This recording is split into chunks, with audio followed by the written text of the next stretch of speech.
All right, let's dive right into this explainer. Today, we're tackling a massive challenge that pretty much every Indian college student and young professional faces at some point: managing that newfound financial freedom. When you're growing up surrounded by rising consumerism, super easy digital payments, and just a total boom in financial products, figuring out how to manage your money early on, it's absolutely crucial. So, today we're going to unpack a really smart framework that helps you build a rock-solid financial future. And the best part? You don't have to sacrifice all the fun of your college years to do it. So, here's our game plan for today. First, we'll look at the student money problem. Second, we're decoding the 50-30-20 rule. Third, setting smart financial goals. And finally, automating your financial future. All right, let's kick things off with Section 1, the student money problem, the mid-month cash crunch. Man, this is literally the ultimate question, isn't it? Where did my pocket money go? We've all been there, just staring at an empty wallet halfway through the month, totally bewildered. In India, most teens get their cash as pocket money from parents or maybe cash gifts during Diwali or birthdays. But here's the catch. Without any formal guidance, that money is so often just spent recklessly. When you aren't tracking your daily expenses or, fully grasping the sheer effort behind every single rupee earned, that cash, it just vanishes into thin air. And think about what happens the second you step onto campus. Suddenly, you're surrounded by peers and you're taking on actual adult financial responsibilities for the very first time. You're in this completely new environment, maybe living in a hostel, and all of a sudden, every single choice, from what you grab for lunch to where you hang out on the weekend, has a real financial impact attached to it. The tricky part here is that without any formal financial education, the temptation of easy credit can quickly turn into a heavy anchor just dragging you down. Seriously, with the massive explosion of buy now, pay later, or BNPL apps, young people are exposed to instant credit like never before. And it is incredibly easy to confuse good debt, like an education loan that actually builds your future, with bad debt, like putting a luxury gadget on an EMI just to flex.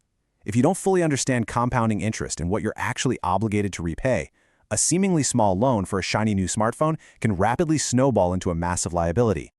Moving on to Section 2, decoding the 50-30-20 rule, your golden standard for budgeting. So what's the fix? Well, financial experts universally recommend the 50-30-20 budgeting rule. It is a total game changer. Basically, it breaks your income down into 3 super simple buckets, giving every single rupee a specific job the literal second it hits your account. Let's crack open that first bucket. Half of your budget, a solid 50%, handles the absolute necessities. This makes sure your basic student lifestyle and academic needs are entirely covered, totally stress-free. We're talking hostel rent, tuition payments, groceries, and daily transport. By hard capping these essentials at 50%, you are virtually guaranteeing that you're living within your means. Now for the absolute best part of this rule, the 20% bucket. This gives you full permission to spend 20% of your money entirely guilt-free.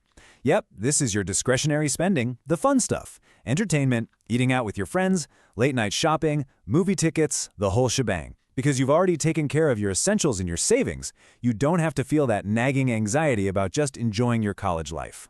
Which brings us to Section 3, setting smart financial goals. Why the 30% matters. Okay, let's talk about that remaining 30%. We all know generic save more advice simply doesn't work. Making vague promises to yourself to just spend less rarely leads to any real action, right? But visualizing a highly specific goal, like saying, I need exactly 60,000 rupees for a new laptop in 8 months, now that drives consistent behavior. It actually trains your brain in the art of delayed gratification.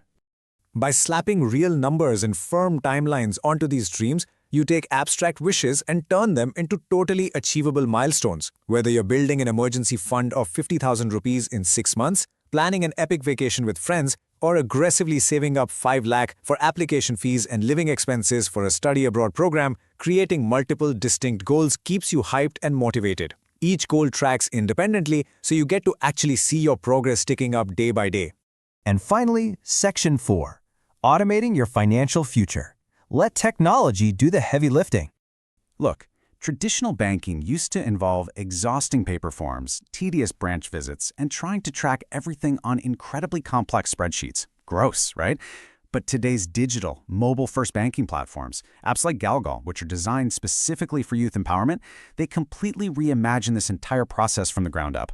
They offer automatic categorization, meaning every single transaction is instantly sorted into essentials, savings, or discretionary spending without you ever having to lift a finger.